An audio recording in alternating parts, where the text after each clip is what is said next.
Olá, seja muito bem-vindo, seja muito bem-vinda. Começa agora mais um programa Destaques.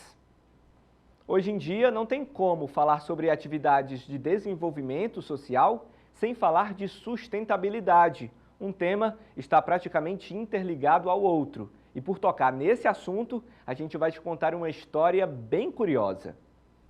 Uma antiga sede administrativa do Aterro Sanitário Metropolitano de Caucaia, na Grande Fortaleza, virou um espaço educativo, com oportunidade de aprendizado e de interação entre crianças. Esse espaço, chamado de Novo Destino, recebeu nesta semana um parque de diversão, o Parque Criativo. O equipamento foi feito com materiais em desuso, como canos de PVC, cartuchos de extintores de incêndio e até mesmo compactadores de lixo. Eu e o repórter cinematográfico Leandro Silva fomos acompanhar esse trabalho e você assiste agora na reportagem. Pelo menos 90 crianças serão beneficiadas com a inauguração do parque. O bairro Carrapicho, em Caucaia, segundo os moradores, precisava de uma iniciativa assim. Lá onde eu moro não tem não. Só aqui, né? Só aqui. Dona Marta veio para cá por causa dos filhos. Nas férias, sempre faltam locais gratuitos de lazer na região. Momento, questão de férias, né? E tudo isso ajuda.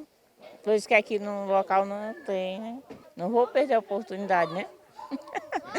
O que já foi um aterro sanitário hoje serve como ferramenta de lazer e de educação para as crianças. Eu achei muito legal e espero vir sempre mais vezes. É bonito e é uma coisa que eu nunca vi.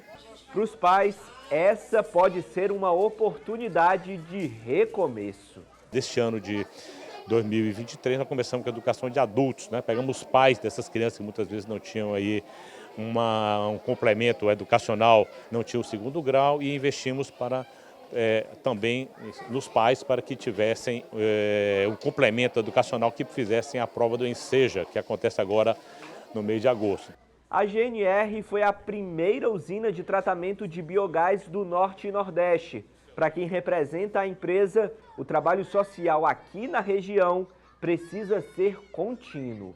A gente fica sempre de olho na comunidade, nas necessidades e tal, e o que a gente poderia contribuir, né, de uma forma de uma sustentabilidade social aí para a comunidade do entorno. E muitos deles, inclusive, trabalham seja no aterro, seja na planta da GNR, né, Fortaleza. Nós temos alguns dos nossos trabalhadores cujos filhos estudam aqui, então eles mesmos vindo aqui para receber esse reforço escolar aqui. Aqui dentro do parque tem um cantinho dedicado exclusivamente para a leitura. Os alunos podem ampliar os conhecimentos em linguagens e matemática, por exemplo. Os livros ficam aqui, à disposição deles. Isso significa que o parque, além de criativo, vai poder ser, então, sinônimo de oportunidade. Isso é uma característica dos projetos que a gente tenta apoiar, unir diversos vetores para que a gente possa potencializar o valor desse projeto. Então aqui não é somente um aporte da empresa para apoiando um projeto cultural. Ele tem todos esses vetores que fazem parte de uma estratégia para o sucesso do projeto e, obviamente, está entendendo de que foi um investimento que valeu muito a pena para a vida das pessoas dessa comunidade. O projeto é uma parceria entre Ecofor, MDC, GNR Fortaleza, Instituto Alicerce e Grupo Marquise, que por meio da Marquise Ambiental é responsável por coletar e dar o devido destino ao lixo dos municípios de Fortaleza e de Caucaia. São inúmeras ações que nós fazemos, sempre atentos às necessidades daquela comunidade que nós estamos inseridos. É muito bom e muito fácil para o Grupo Marquise colocar sua marca em diversos projetos que não necessariamente façam a diferença na vida das pessoas. Aqui é um projeto que a gente sabe que a gente está fazendo a diferença na vida de muitas pessoas e principalmente na fase que ela mais precisa da gente, que é na fase da criança e do adolescente. A Casa da Indústria do Ceará foi palco de mais uma página na história do CIMEC, o Sindicato das Indústrias Metalúrgicas, Mecânicas e de Material Elétrico do Estado do Ceará, que é considerado um dos sindicatos de maior importância do Estado. O CIMEC reúne grandes empresas e, a partir de agora, também conta com uma nova diretoria. O evento reuniu associados ao Sindicato das Indústrias Metalúrgicas, Mecânicas e de Material Elétrico do Ceará para eleger e dar posse à nova diretoria. A nova gestão do CIMEC foi eleita por aclamação. O novo presidente do CIMEC é o empresário César Oliveira Barros Júnior. Ele fica à frente da gestão até 2027. Ao tomar posse, destacou os planos para o sindicato. Vamos desenvolver um trabalho, principalmente o trabalho de ampliação do interior, né? O Baixo Jaguaribe já está sedimentado com a rede de negócios, com 63 associados. Vamos fazer um retrabalho na região do Cariri, que é muito importante, e iniciar um trabalho na região norte, que é em Sobral. Então, a princípio seria isso. Aqui na região metropolitana, pegar as empresas pilares como a ArcelorMittal, como Gerdau, como Durametal e fazer o intercâmbio de prestação de serviço, de venda entre o associado e os grandes, né? O sindicato completou 50 anos e representa empresas responsáveis por bons números da economia e que têm peso nas exportações cearenses. Na lista de comercialização fora do país estão produtos como aço, máquinas, aparelhos eletrônicos e autopeças. Sampaio Filho, que ficou à frente da instituição representativa desde 2015, citou os desafios enfrentados e apresentou resultados. Nós representávamos 12% do PIB da indústria de transformação do estado do Ceará. E nós estamos entregando com 24% de representação do PIB da indústria de transformação do nosso estado do Ceará.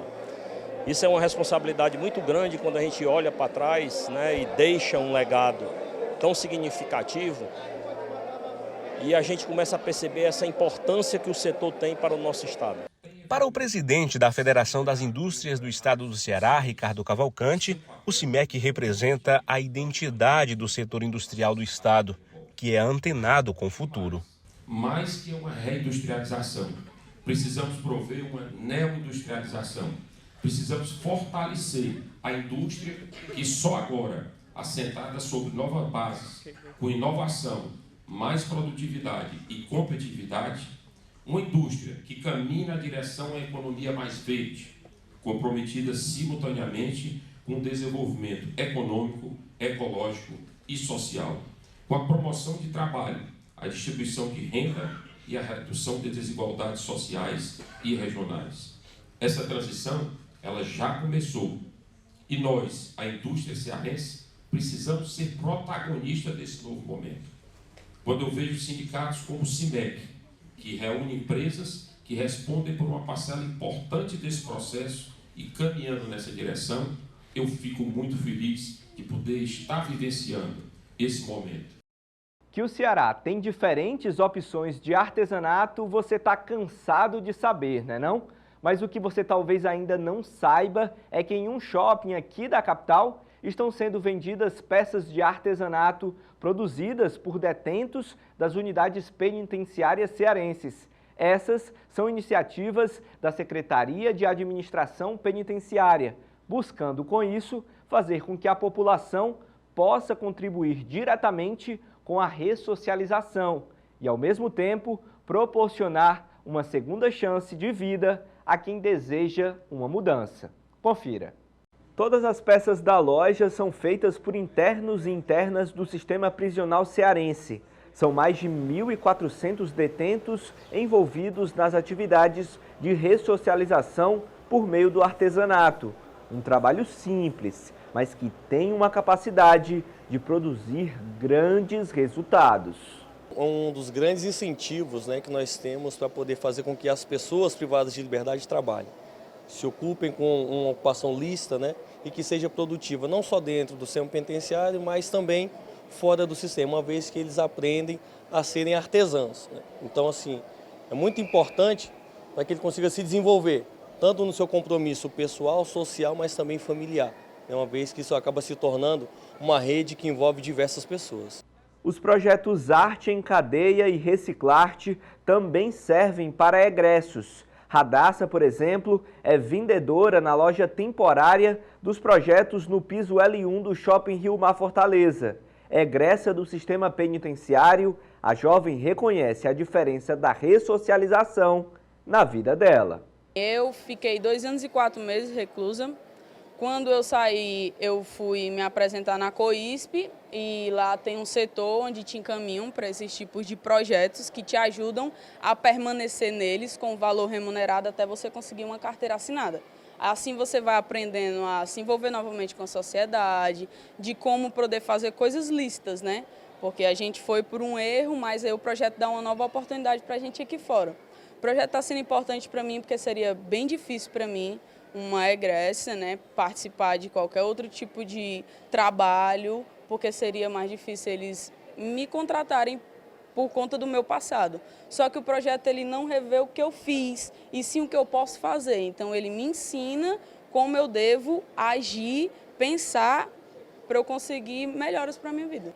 O trabalho de um dos projetos envolvidos, o Arte em Cadeia, já tem 10 anos de história. O resultado disso, como você pode ver, é o grande número de peças e com diversidade, viu? De cores e de tipos. São 250. A loja aqui no shopping até pode ser temporária, mas o trabalho do projeto é para longo prazo. A cada 3 dias de artesanato, os internos recebem diminuição de 1 dia na pena. E, é claro, passam a contar com uma nova profissão. É a possibilidade da sociedade também contribuir na ressocialização dessas pessoas. Uma vez que as pessoas chegam aqui na loja, fazem a aquisição desses produtos, elas incentivam a continuidade dessa prática, pois através desses produtos aqui e das suas vendas que a gente consegue fomentar cada vez mais a participação de outras pessoas privadas de liberdade dentro do projeto. Hoje a venda desses produtos vai para o nosso fundo rotativo, né? Um fundo criado no Estado para poder gerenciar todas as ações de ressocialização que envolve qualquer tipo de dinheiro, né, para que seja reinvestido. A loja fica aberta de segunda a domingo em parceria com o horário do shopping. O que antes era apenas um quiosque, agora evoluiu e tem 34 metros quadrados de espaço disponível para venda do artesanato. Vontade essa que também aumenta entre quem procura participar dos projetos nas unidades penitenciárias e quem quer ajudar aqui fora, comprando o artesanato.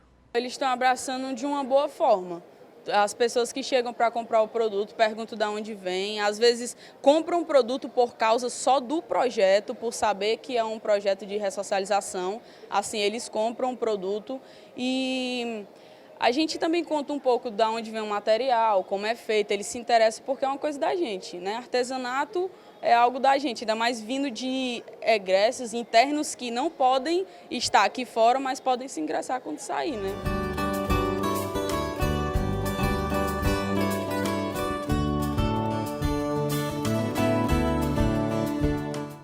O assunto agora é saúde. O Ceará produziu mais de 60 milhões de dúzias de ovos para consumo no terceiro semestre de 2022. Segundo dados do IBGE, esse é o maior volume da série histórica iniciada em 2018. O crescimento do consumo pode ser explicado por vários fatores. Um deles, é lógico, é o benefício nutritivo do alimento.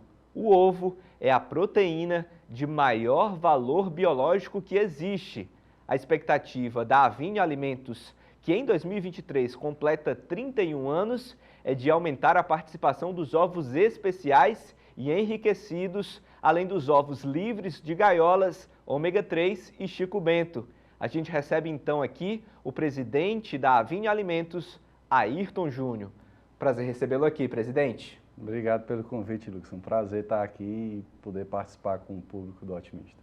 Fala um pouco da ampliação desse portfólio da empresa, né?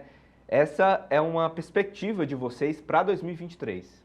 Sim, a gente já vem trabalhando na diversificação do portfólio de produtos, porque a gente entende que ovo não é tudo igual. Não é tudo igual tanto pela qualidade do ovo que é fabricado, como pelas possibilidades que existem de ovos, né? A gente entende que assim como, por exemplo, o café hoje em dia tem uma grande diversidade de produtos na gôndola do supermercado, é o momento do ovo também vivenciar isso aí. Então, a gente trabalha com ovos caipiras, com ovos brancos, ovos vermelhos, ovos enriquecidos com ômega 3, vitamina E, uma linha infantil do Chico Bento que também é ovo enriquecido, além disso temos ovos de codorna, temos também ovos pasteurizados, então isso é uma linha de trabalho que a gente vem seguindo, porque a gente acredita que existe consumidor demandando esses diferentes produtos e a gente quer atender da melhor maneira a necessidade de cada um.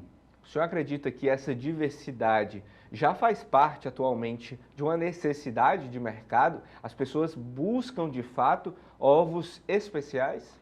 Eu acho que à medida que as pessoas vão conhecendo que existe essa diversidade, elas vão começando a buscar também, né? Eu acho que é um pouco daquilo de que quem não sabe que existe, às vezes ainda não está procurando, mas a partir do momento que entende que existe a possibilidade, por exemplo, de comprar um ovo que ele é enriquecido e que vai já complementar ali a necessidade nutricional de vitaminas diária da pessoa, então ela vai tender a buscar atender essa necessidade também, né? Presidente, e atualmente as pessoas buscam muito a questão do corpo ideal, né? As pessoas praticam muitas atividades físicas, isso é bom, é claro, para a saúde das pessoas e também para esse mercado, né? Porque assim se busca alternativa para a alimentação.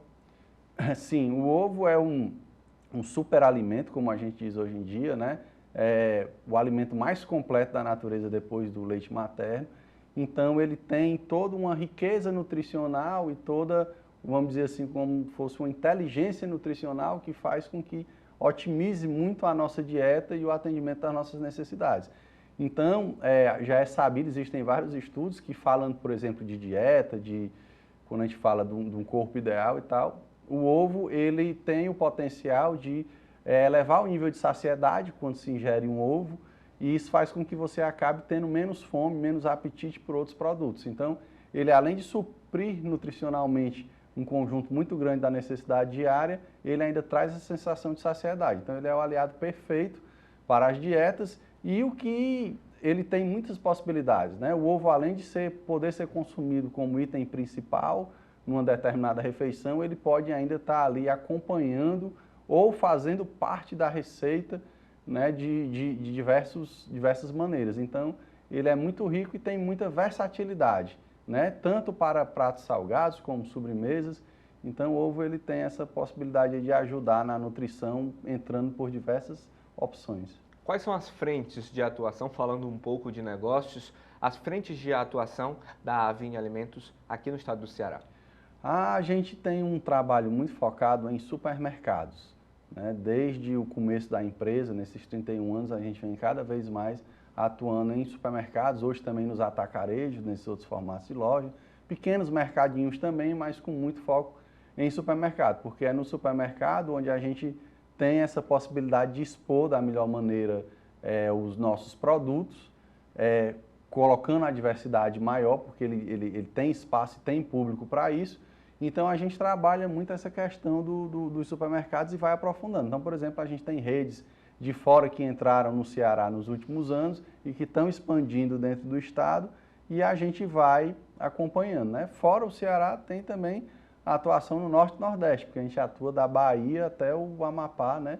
Sempre focado nas redes de supermercado. Quais são as diferenças de perfil entre uma rede que atua aqui no Ceará e uma rede que atua em outros estados?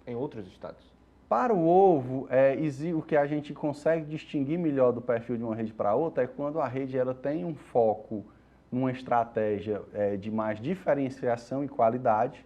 Geralmente esse tipo de rede é onde a gente consegue participar da melhor maneira, porque os nossos produtos são conhecidos pela qualidade e por essa diversidade de opções, então ela atende melhor aquele público que busca um produto de maior valor agregado, um produto diferenciado, e tem aquelas redes que às vezes tem uma atuação mais focada no custo, né? Esse tipo de rede às vezes a gente já não tem uma participação tão preponderante, porque aquele produto da oferta mais barato, a gente participa também de oferta, mas ela não é a estratégia da empresa.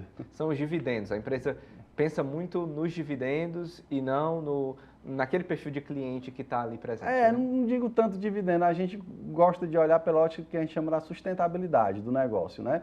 Então, se a gente está, por exemplo, expandindo, lançando linha de produtos diferenciados, que vão atender a necessidades diferentes, tudo isso vai demandando investimento. Se a gente, de repente, está com um foco ali de ser o baixo custo na oferta o tempo todo, a gente vai ter dificuldade de ter uma sustentabilidade nessa questão do investimento e do crescimento. E como a gente atua numa área muito grande, como eu disse, da Bahia até o Amapá, então a gente tem redes crescendo nessas várias áreas, e para atender o crescimento das redes também, mesmo que não seja uma linha tão diferenciada, a gente precisa estar ali com um volume de investimento importante. Então, essa sustentabilidade para nós, ela vem com um trabalho que não é tão preponderante na oferta, né? E mesmo porque o nosso investimento de qualidade, ele demanda isso também. A gente tem uma equipe de qualidade, uma estrutura de qualidade diferenciada da maioria das granjas do Brasil, e isso traz um custo diferente também. Hoje nós percebemos, não só aqui em Fortaleza, né, mas em várias outras capitais da região Nordeste, um número muito grande de supermercados que estão sempre acompanhados de academias, né? Vocês também pensam em sempre saber qual é o perfil daquela região, o que é que se enquadra de acordo com cada local? A gente tem tentado trabalhar isso cada vez mais, porque realmente é um fato que cada loja, pela área onde ela está inserida e pelo modelo de loja que existe na área, ela atrai um público específico com diferentes necessidades. No entanto, o que a gente vê é que às vezes a própria rede em si, ela não está muito pronta para trabalhar essa diferenciação tão grande. Talvez para alguns, um número reduzido de produtos, a rede até consegue trabalhar estratégias diferentes para a loja. Mas, por exemplo, no nosso produto a gente tem muita dificuldade. Às vezes a gente quer exatamente trabalhar com o comprador, com a rede, um mix para uma loja diferente, para outra diferente, mas quando vai chegando o pedido, vai vindo meio aquele negócio repetido e tal, mas é uma coisa que a gente trabalha muito. A gente acredita muito nisso, de atender a necessidade de cada cliente em cada lugar. Eu posso falar com particularidade que uma das desvantagens, às vezes, de morar em Fortaleza, por exemplo, para quem teve alguma infância, algum período da vida no interior, é que você não tem o ovo caipira, né? Então, assim, nesse aspecto de dar a naturalidade para o produto, vocês também pensam nessa área, como atuar nessa área, nesse segmento, nessa demanda que existe, por exemplo, de quem sai do interior para vir morar na capital e sente falta de um alimento mais natural, mais parecido com aquilo que era o convívio na área que não é Fortaleza? A gente tem sim a produção de ovos caipiras, né? E é uma produção crescente. Todo ano a gente está ampliando aí na faixa de no mínimo 20%, 30% do que a gente já tinha. Ainda é uma parte relativamente pequena do negócio, mas que a gente acredita muito e que está crescendo exatamente por essa demanda, né? Existe muito esse desejo do público consumidor de estar voltando às raízes, voltando, né, ao interior, ao sítio e tal, e a gente tem o ovo caipira para atender essa necessidade, né? A nossa linha busca atender a necessidade de cada um.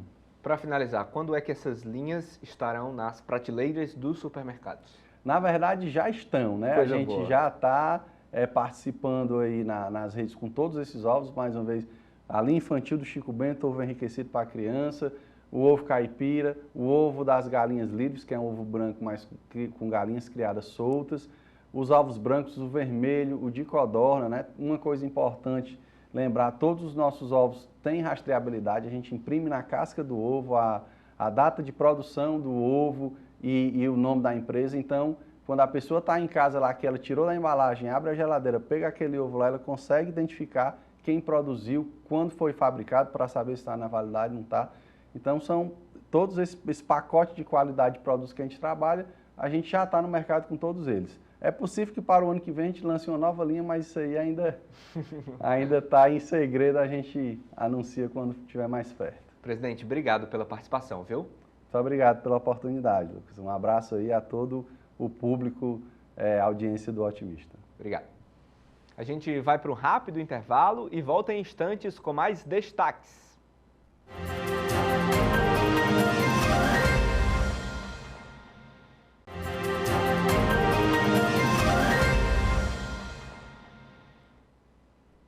Destaques de volta. Uma nova modalidade de golpe tem causado preocupação. Agiotas oferecem facilidades como o pagamento parcelado em até 12 vezes no cartão de crédito, além do dinheiro via Pix, em empréstimos de pessoas físicas em troca de juros. Os alvos? Pessoas em situação de vulnerabilidade financeira e com o nome negativado. Uma alternativa para fugir dessas situações é o empréstimo consignado, alternativa segura e viável. Quem está aqui comigo é o Wesley Vieira, diretor da Reale Negócios. Prazer recebê-lo aqui, Wesley. Prazer é nosso, Lucas. Explica pra gente o que é um consignado, conceitualmente. Lucas, hoje a operação de consignado é toda operação que está atrelada a um desconto na fonte, né? Onde esse desconto ocorre sem risco de inadimplência para as instituições financeiras e, consequentemente, a condição da oferta em termos de juros e termos de viabilidade de prazo é bem interessante para o cliente que busca uma via sustentável para sair do sufoco. E por que os alvos são essas pessoas em situação de vulnerabilidade? É porque assim é mais fácil fazer com que elas consigam acreditar que estão conseguindo ali uma alternativa sustentável para o crédito, quando muitas vezes são golpes, né? São golpes escancarados. Sim, sem dúvida. Hoje uma grande fatia do mercado de empréstimo para o consignado atende ali os aposentados e os pensionistas do INSS, que se trata de um público, como você falou muito bem, um público idoso, mais vulnerável, onde muitas vezes eles precisam de um auxílio de um familiar, de um parente, e ao mesmo tempo eles querem ter uma independência para estar tomando uma decisão, para estar buscando uma solução para uma necessidade que eles possam ter. E a gente entende que as operações hoje contratadas no viés consignado, onde instituições financeiras operam e são homologadas, e alguns correspondentes bancários, né, a nível nacional, local também operam, trazem um caminho de segurança e pode colocar numa direção correta e tirar dessa vulnerabilidade para as operações, como podemos dizer, dessa oferta pessoa física que hoje tem acontecendo, dessa operação que utiliza-se de maquinetas, né? Passa o cartão de crédito, uns juros exorbitantes. Abusivo, a gente se depara com os juros que ultrapassam a realidade, posso dizer, de um cheque especial, tá entendendo? Que já é muito alto. Que já é muito alto. Então, o viés consignado, o viés dessa operação, com prazo um pouco mais alongado, com desconto direto da folha, com uma formalização digital para o cliente, onde muitas vezes ele não precisa nem sair do seu endereço. Naturalmente, é importante que ele consulte bem o correspondente onde ele está direcionando aquela operação, consulte bem a instituição financeira que está por trás daquele contrato. Hoje a gente pode falar de grandes bancos a nível mercado que tem esse produto como um principal produto de prateleira. Então, acho que a soma desses fatores, Lucas, consegue minimizar o risco do golpe. Não estou dizendo que não possa existir má fé nas operações que são direcionadas por pessoas que se colocam como correspondentes bancários. Acontece, a gente sabe que no mercado a gente acaba se deparando com falsas empresas, com falsas ofertas, utilizando a bandeira do consignado e trazendo uma vantagem que não existe. Então, eu trago um alerta, vantagens muito exorbitantes, mesmo se tratando da linha de crédito consignado, pesquise mais, aprofunde. Hoje as empresas que operam, Lucas, elas passam por avaliações anuais, avaliações com o Ernst Young, por exemplo. Elas têm indicadores altíssimos que elas têm que atingir para se manter atuante. Hoje existem inúmeras sanções que partem de multas bastante relevantes, como a suspensão da operação. Então, hoje, o primeiro ponto a você pesquisar é analisar aquele CNPJ daquela empresa. Como é que eu faço? Eu procuro no Google? Hoje o Banco Central permite essa pesquisa, quando você coloca o CNPJ da empresa. Os sites das empresas têm por obrigação informar esse CNPJ. Se você vê que a empresa está autorizada pelo Banco Central para operar, naturalmente é uma empresa que está entregando um bom serviço na ponta. Estou com o nome negativado, estou precisando de dinheiro, não tenho no cartão de crédito, não tenho a quem recorrer. Quem é que eu devo procurar em uma situação como essa? Um agiota que não é, né? Não, de forma nenhuma. Hoje a Reale Negócios, né, que é a nossa empresa, ela trabalha com várias linhas de crédito consignado. Quando a gente fala desse tipo de produto, a gente não está falando só de um contrato novo. Pessoas que já tomaram linhas de crédito Dentro do consignado, elas conseguem fazer outros tipos de operação, como a portabilidade de crédito, é você sair de uma taxa de juros um pouquinho acima, migrar de instituição financeira, reduzir aquela taxa hoje do que você está pagando, reduzir aquela prestação, falando numa comunicação que eu acredito que o cliente e a audiência consigam entender melhor, você sai de uma prestação um pouco mais alta para uma prestação menor, ainda tendo um troco nessa operação, botando um dinheiro no bolso. Então, é um caminho, tá entendendo? É um caminho que pode ser buscado, que pode ser encontrado. Existe as renegociações, onde você já pagou ali um tempo aquele contrato que você tem ativo com instituição financeira, você pode procurar um correspondente, buscar uma renegociação daquela operação. É possível reduzir taxa nessa renegociação e o cliente conseguir colocar também um dinheiro no bolso, colocar um troco para sair do sufoco. E, principalmente, muitas vezes esses clientes eles podem estar em taxas de juros mais altas de outras linhas de crédito. O próprio cartão de crédito. Hoje a gente atrasa uma fatura, a gente sabe como é que é o comportamento, né? Paga o mínimo, os juros incididos sobre os juros. Então, muitas vezes é muito importante procurar uma linha de crédito com juros menor para sair daquela linha de crédito dos juros que pode se transformar numa bola de neve e se tornar impagável. Qual é a garantia que o cidadão consumidor tem que dar para a empresa que faz o empréstimo consignado para que ele consiga ter acesso ao crédito de alguma forma, a esse valor que ele está precisando? Porque, por exemplo, se for em outra situação, ele precisa dar como garantia o cartão de crédito. Se for para um banco, ele precisa de outro tipo de garantia. É o imóvel que ele tem que penhorar? Como é que funciona isso? Não, de forma nenhuma. Hoje, órgãos federais como o CIAP, o INSS, eles já têm uma portaria, uma lei, onde limita um comprometimento do salário do cliente, se tratando de INSS. Isso gira em torno de 30% a 40%, onde esse percentual, dentro de uma operação que ele faça, todo mês é direcionado da própria fonte, da própria pagador, da fonte pagadora, por exemplo, o INSS, ele já encaminha esse comprometimento do salário dele para o banco onde a operação foi contratada. Então, assim, não precisa de imóvel, não precisa de bem, é um direito já adquirido, ele precisa simplesmente estar, digamos, nessas espécies que são consignadas. Hoje no INSS muitas espécies são. E também podemos citar os funcionários públicos federais, funcionários públicos estaduais, funcionários públicos municipais. Basta que o município tenha o convênio para a modalidade de crédito consignado e tenha instituição financeira cadastrada que o cliente já está apto a fazer. A grande diferença é a legalidade, né? É a legalidade.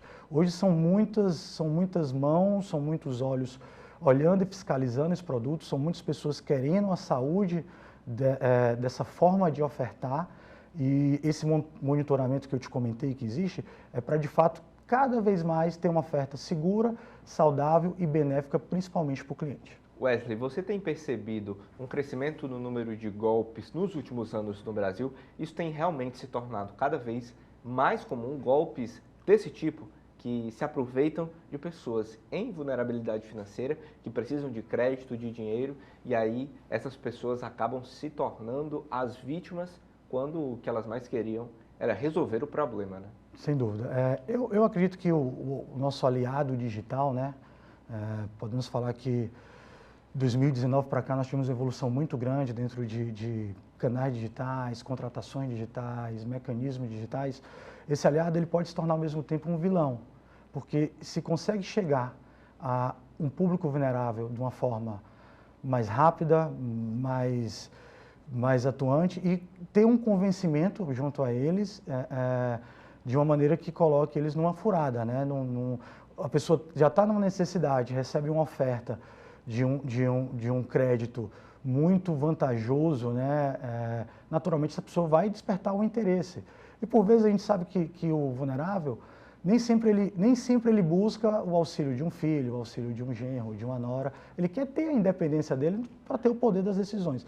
Então acho que é aí que está o grande problema e o grande risco para esse grande crescimento de golpes, olhando para esse público, principalmente vulnerável, que é um público que a gente atende bastante.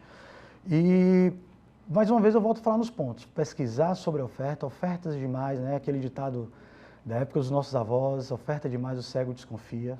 Entender se está dentro de uma prática que o mercado já opera, tá entendendo?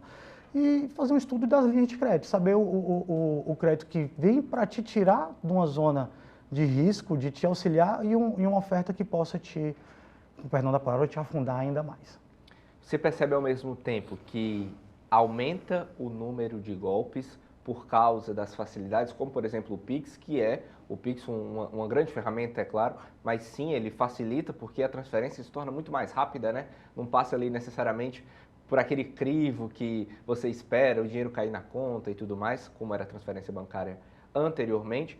E também ao mesmo tempo que você percebe o crescimento do número de golpes, você percebe o crescimento do mercado de empréstimo consignado, do ponto de vista legal, aquele empréstimo que realmente facilita a vida da pessoa em vez de prejudicar? Sim, eu percebo que a modalidade do Pix nos ajudou muito, mas também nos deixou mais vulneráveis, principalmente demais pessoas de uma idade mais avançada, ou até mesmo a gente vê quantas pessoas caem diariamente nesses golpes. Até pessoas com um bom grau de instrução. Com bom grau de instrução, porque de fato quem está do outro lado, eles se preparam muito, né? Eles têm uma habilidade... É profissional, né? Profissionais. É algo assim que de fato a gente não chega a acreditar em relação a isso. E da mesma maneira, eu vejo o nosso mercado, né, com os avanços que temos tido, com a autorregulação, que diversas instituições participam dela, junto à FEBRABAN, como é que eu posso dizer, uma moralização. Não vou dizer que não haja também no nosso mercado alguns problemas pontuais, mas é uma fatia muito pequena do mercado. A grande fatia do mercado, as grandes pessoas que estão diretamente envolvidas para entregar um bom serviço, elas têm o objetivo de caminhar certo e de blindar qualquer possibilidade de má prática ou má venda do negócio. É um negócio que traz sustentabilidade para as pessoas que trabalham diretamente. Hoje posso te falar, hoje no nosso grupo são 200 pessoas diretas que trabalham com isso e mais de 1.000 indiretas, pessoas que trabalham honestamente. E se eu colocar uma proporção dessa no mercado, a gente fala em milhões, entendeu? Sem falar nos clientes, que são os principais beneficiados e as pessoas que mais necessitam diretamente de um modelo seguro, rentável e sustentável. Eu digo rentável para eles porque a gente quer chegar com uma solução, entendeu? A gente quer trazer uma solução e um viés de qualidade de vida. Quando a gente fala em dívida, ela tira o nosso sono, né? Então, quando a gente fala de uma segurança financeira, quando a gente fala de uma educação financeira mais trabalhada, mais latente ali, que é um pouco da nossa proposta também, a gente está falando em qualidade de vida. Wesley, você percebe e avalia, além desse crescimento do mercado, que o brasileiro se endivida muito mais do que a população de outros países e que isso também é uma grande oportunidade para os criminosos, nós não termos a educação financeira adequada e por isso cairmos nesse tipo de situação? Excelente ponto. É uma questão mesmo de base, né? Nós sabemos em que base a sociedade no nosso país foi construída, em que formatos, em que valores.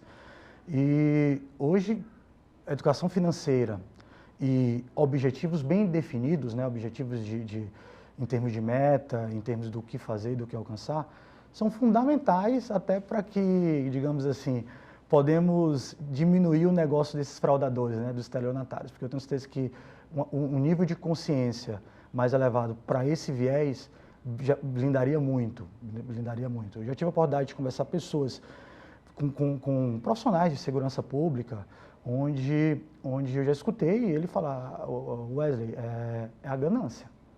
Às vezes a gente se depara com situações aqui onde o aspecto ganância fala muito alto e faz a pessoa muitas vezes se desvirtuar do que seria algo sensato, palpável e acreditar numa oferta que qualquer pessoa sã não acreditaria. E como você falou muito bem, Lucas, a gente vê pessoas instruídas, né? A gente já viu casos que tomaram proporção de mídia nacional de markets multiníveis, pirâmides, enfim. Então, o ex-jogador do Palmeiras, lá de São Paulo, né? O Gustavo Scarpa, caiu no esquema de pirâmide. Um caso recente, uma pessoa que, além de instruída, com certeza tem uma assessoria imensa ali ao lado. Então, a gente imagina o público mais sensível, o público mais delicado. Então, é algo que a gente não pode nem atrelar, não digo uma culpa, mas eu digo uma responsabilidade a eles, porque a gente sabe o quão é complicado e o quão o poder de convencimento de quem está do outro lado é tamanho e é imenso.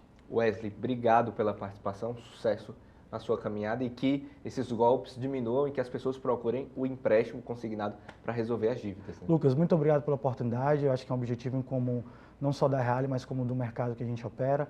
E eu tenho certeza que dia a dia, a passos, mesmo que sejam curtos, nós estamos no caminho certo. Obrigado. Valeu. A gente vai para um rápido intervalo e volta em instantes com mais destaques.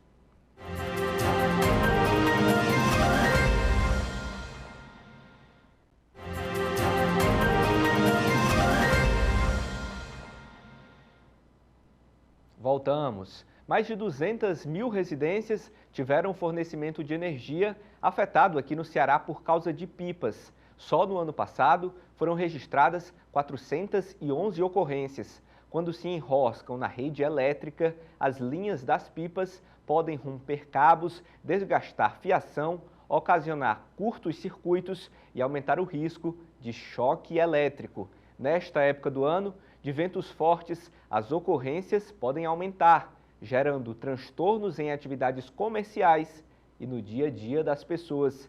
Quem está aqui comigo é o gerente da Enel Ceará, Francisco Queiroz. Prazer recebê-lo aqui, gerente. Prazer é nosso pela oportunidade. Estamos aqui à sua disposição. Queria que você nos explicasse por que nessa época ocorre tanto esse caso do enroscamento da fiação elétrica com as linhas de pipa. É por causa das férias? O início das férias é o ponto de partida, mas também é o início do período em que o Ceará venta bastante, quando você sai do período chuvoso e entra no período de estação seca, o vento é bastante forte, é propício para a brincadeira, né? E aí essa demanda elevada das crianças, associando também ao período de férias, como você bem citou.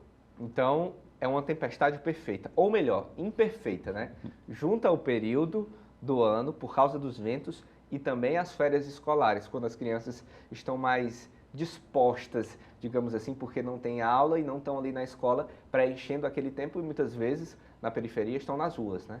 Isso, mas a gente está aqui exatamente para dizer que apesar de ser uma brincadeira que traz transtorno quando feita nas proximidades da rede, ela também pode ser executada, feita e trabalhada fora das proximidades da rede, nos locais onde tem campos abertos e não vem afetar a nossa rede, a nossa distribuição e nem causar nenhum risco aos praticantes dessa brincadeira. Certo. Quando feita no local adequado, né? Quando eles fazem quando eles fazem nas proximidades de redes elétricas, o que é que acontece ali tecnicamente, quando a linha da pipa se engancha? Vamos começar pela criação do brinquedo, né, da pipa. A pipa, quando ela é feita de material não condutor, ou seja, material plástico, já tem uma grande possibilidade de não causar problema. Porém, quando ela enrosca na rede, a tentativa de retirar, você puxa e aproxima um condutor do outro, e isso provoca os curtos-circuitos. Outro fato também que complica é quando você tenta tirar essa linha, para aqueles que utilizam cerol ou a linha chilena, esse material ele provoca o corte do isolamento da rede ou da própria rede, provocando a quebra do condutor e muitas vezes a queda desse condutor ao solo, e aí o nível de risco aumenta em muito.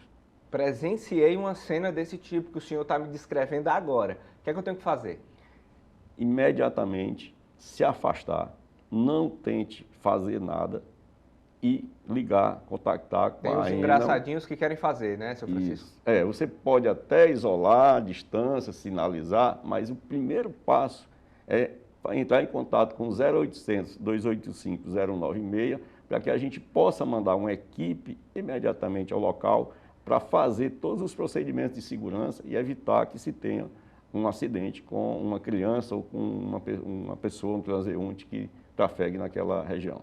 Qual é a cena mais comum quando uma equipe da Enel chega naquela região para poder isolar a área? É de gente como a gente diz aqui no Ceará, curiando para saber como é que está a situação e tentando resolver com as próprias mãos, é? De verdade, tem muita gente que é curioso mesmo, tenta resolver. Existem as pessoas que parecem que entendem, mas não têm os componentes de segurança necessários. Isso é importante. Não adianta eu ser eletricista ou ser engenheiro, presenciar uma cena, tentar resolver, se eu não tenho um equipamento de proteção individual para resolver. Eu preciso ter uma vara de manobra, um detetor de tensão, preciso ter luvas, e a equipe da ENA, quando chega, ela vai lá, faz primeiro o isolamento, faz os testes, faz todo o procedimento de segurança. Depois ela inicia o trabalho de recuperação. Isso é muito importante. Gerente, o que é que acontece quando uma pessoa tenta resolver o problema em relação às pessoas que estão no entorno, né? Aquela descarga elétrica, ela pode passar para o pessoal, por exemplo, que está embaixo, esperando uma pessoa que está subindo ali por conta própria tentando resolver ou não? É um risco muito grande. Em primeiro lugar, a gente tem níveis de tensão diferentes, né? E a primeira pedido que a gente faz é não se aproxime. Existe uma coisa na eletricidade que a gente chama tensão de passo. Quando eu me aproximo de um condutor energizado, a tensão pode se estabelecer entre os meus dois pés e aí eu levo um primeiro choque. E aí a sequência pode ser eu cair em cima do condutor. Então, o melhor, mantenha-se afastado, sinalize o que for possível, faça o contato com a companhia para que a gente possa ir. Não tente resolver. A falta dos equipamentos de proteção são fundamentais para causar um acidente, porque nossas equipes, quando vão, elas estão preparadas para resolver aquilo, tem todos esses componentes que eu citei, e aí isolam o trecho e deixam a comunidade toda em segurança. Então, não tente resolver, passe essa missão para a gente. Existe um trabalho educativo, pedagógico muito importante, né, nesse sentido, gerente, de explicar para as pessoas o que não deve ser feito. Ao longo do ano, a gente sempre tem campanhas que fazem, e vocês nos ajudam muito, né, inclusive nesta matéria que está sendo feita, ela é de suma importância para a educação das pessoas, para o conhecimento, porque aquilo que a gente não conhece, a gente não teme. Quando a gente passa a explicar o risco que tem, a pessoa passa a conhecer e passa a ter uma orientação melhor para se prevenir, para evitar de se acidentar numa coisa que poderia ser evitada, né? Bastando passar o problema para a gente. Mas o principal, a gente está falando já do evento que ocorreu, mas o ponto mais importante é você não permitir que ele ocorra. Como é que eu faço isso? Brincando longe, né? Fazendo o dever de casa, não criando a pipa com material condutor, né? Material condutor é tudo que é metálico, né?